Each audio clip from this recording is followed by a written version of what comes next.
नमस्कार, अस्सलाम वालेकुम। आप देख रहे हैं i4G टीवी नेटवर्क। मैं हूं इंतजार भगत। दोस्तों, आज के इस खास वीडियो शो में आपका स्वागत है। आज के इस महत्वपूर्ण एपिसोड में हम बात करेंगे कांग्रेस के ईबीसी कार्ड के बारे में। क्या है कांग्रेस का प्लान, यानी अति पिछड़ों के लिए जो कांग्रेस प्लान लेकर आई है, और उस प्लान को ले जिस तरह से सियासी बहसें हो रही है, हम आपको टू द पॉइंट बताएंगे और यह भी बताएंगे कि कैसे यह प्लान यानी अति पिछड़ा कार्ड एनडीए के लिए चुनौती बनती दिख रही है। दोस्तों, बिहार में विधानसभा का चुनाव जैसे जैसे करीब आ रहा है, ठीक उसी तरह से सियासी तापमान बढ़ता जा रहा है। तमाम राजनीतिक पार्टियां अपने अपने तरीके व अपनी अपनी योजनाओं के मुताबिक जनता के बीच पहुंचने लगे हैं। ऐसे में कांग्रेस ने जो रणनीति तैयार की है विधानसभा चुनाव को लेकर, और जो ईबीसी कार्ड खेली है उसको लेकर कई तरह की चर्चाएं हो रही हैं। कांग्रेस के इस ईबीसी प्लान में आरजेडी भी पूरी तरह से शामिल है। अब सवाल यहां यह उठ रहा है सियासी गलियारों से लेकर आम व खास के बीच कि बिहार चुनाव में कांग्रेस आरजेडी का ईबीसी कार्ड क्या गुल खिलाएगा? विकास के नाम पर एनडीए काउंटर कर पाएगी? दोस्तों, संख्या बल यानी आबादी, यानी यूं कहूं कि आबादी के लिहाज से बिहार की राजनीति में कोई बड़ा वोट बैंक है तो वह है ईबीसी समाज, यानी अति पिछड़ा वर्ग। और अति पिछड़ा समाज में करीब 110 जातियां आती हैं। आपको यह बता दूं कि कुल आबादी का 36 से 37% हिस्सा अति पिछड़ा वर्ग का है। यानी चुनाव में काफी निर्णायक साबित होता है। कांग्रेस ने ईबीसी के लिए जो प्लान तैयार किया है, पहले आप उसको समझिए। दोस्तों, अति पिछड़ों के लिए विशेष योजना, आरक्षण का विस्तार, स्थानीय नेतृत्व को बढ़ावा देने जैसे कई अहम ऐलान कांग्रेस ने किए हैं। यानी पार्टी का मकसद साफ है कि वह केवल अपने पारंपरिक वोट बैंक यानी दलित व अल्पसंख्यक पर निर्भर रहना नहीं चाहती है, बल्कि ईबीसी को जोड़कर सत्ता की राह तलाश रही है। कांग्रेस का जो नया दांव है, 10 पॉइंट जो जारी किए हैं, इसको आप समझिए। पटना में आयोजित एक कार्यक्रम में राहुल गांधी ने अति पिछड़ा वर्ग के लिए 10 पॉइंट वाला विजन डॉक्यूमेंट्स जारी किया।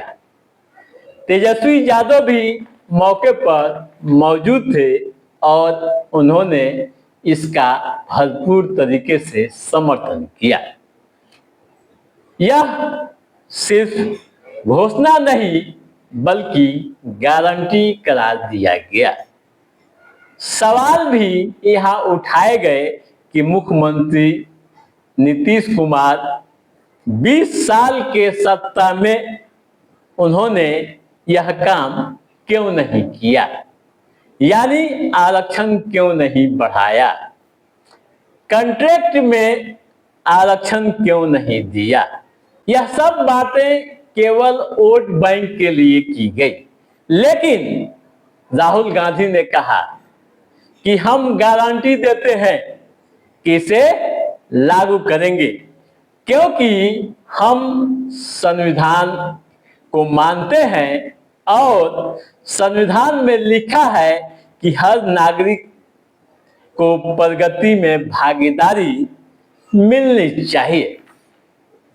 तेजस्वी प्रसाद यादव ने भी राहुल का जबरदस्त तरीके से साथ दिया। उन्होंने कहा कि जरूरत पड़ी तो इस 10 पॉइंट को और सुधार कर जोड़ेंगे।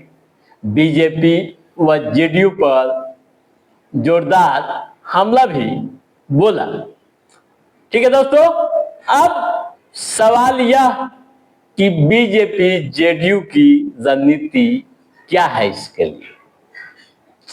दोस्तों, कांग्रेस के ऐलान के बाद एनडीए खेमे ने भी पलटवार शुरू कर दिया है। बीजेपी व जेडीयू का तर्क है कि कांग्रेस का यह कदम सिर्फ चुनावी जुमला है। नीतीश कुमार ने अपने कार्यकाल में अति पिछड़ा वर्ग आयोग का गठन किया, शिक्षा व नौकरियों में उनकी भागीदारी सुनिश्चित की, साथ ही पंचायतों से लेकर विधानसभा तक उनकी हिस्सेदारी दी। ठीक है दोस्तों, कांग्रेस का यह दाव कितना असरदार होगा यह भी आप समझिए। To the point. नंबर 1, सामाजिक व राजनीतिक संदेश। ईबीसी लंबे समय से मानते हैं कि आबादी के अनुसार उनकी हिस्सेदारी नहीं मिली है। हर क्षेत्र में उनकी उपेक्षा हुई है। कांग्रेस का यह कदम उन्हें प्रतिनिधित्व व सम्मान का संदेश देगा। दोस्तों, अब दूसरी बात यह कि वोट बैंक पर कितना असर पड़ेगा। जैसा कि हमने पहले ही आपको बताया कि ईबीसी समाज हर चुनाव में निर्णायक भूमिका निभाता है। उनकी आबादी 36 से 37% बिहार में है। कांग्रेस अगर इन्हें जोड़ने में सफल हो जाती है तो वोट का प्रतिशत बढ़ेगा, जिसका नुकसान एनडीए को होगा। जानकार यह भी कह रहे हैं कि बीजेपी व जेडीयू को बड़ी चुनौती मिल सकती है। ठीक है, अगला पॉइंट भी आप समझ लीजिए, महागठबंधन पर दबाव। दोस्तों, आरजेडी यानी राजद खुद को ईबीसी समाज का सबसे बड़ा संरक्षक मानता है। अगर राहुल गांधी के एजेंडे में यह समाज फिट होता है तो उनकी भी यानी कांग्रेस की स्थिति भी महागठबंधन के अंदर काफी मजबूत हो जाएगी।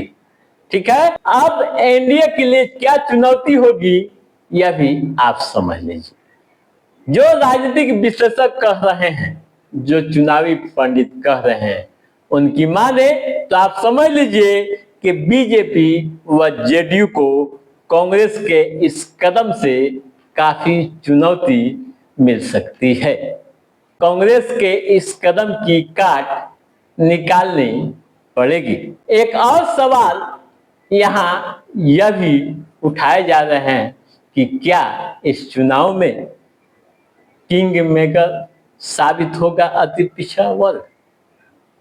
दोस्तों, जैसा कि आप समझते हैं, जानते भी हैं कि जिसकी जितनी आबादी होती है उसका वोट बैंक उतना ही मजबूत होता है। अगर कांग्रेस का यह नया ईबीसी कार्ड असर दिखाता है तो ये आप समझ लीजिए कि चुनावी नतीजों का पासा भी पलट सकता है। ठीक है दोस्तों, वैसे अभी चुनाव में समय है, क्या होगा यह देखना काफी दिलचस्प होगा। वैसे आप इस मामले में क्या सोचते हैं, आप हमें जरूर बताइएगा। तो दोस्तों, आज के इस एपिसोड में बस इतना ही। कैसा था हमारा एपिसोड, आप लाइक और कमेंट करके हमें जरूर बताइएगा। यदि आपने हमारे चैनल को सब्सक्राइब नहीं किया है तो सब्सक्राइब भी कीजिएगा, ताकि इस तरह की महत्वपूर्ण जानकारियों से संबंधित, राजनीतिक गतिविधियों से संबंधित जो भी अपडेट है उससे हम समय समय पर आपके बीच पहुंचाते रहेंगे। तब तक आप अपने दोस्त को दिए इजाजत। नमस्कार।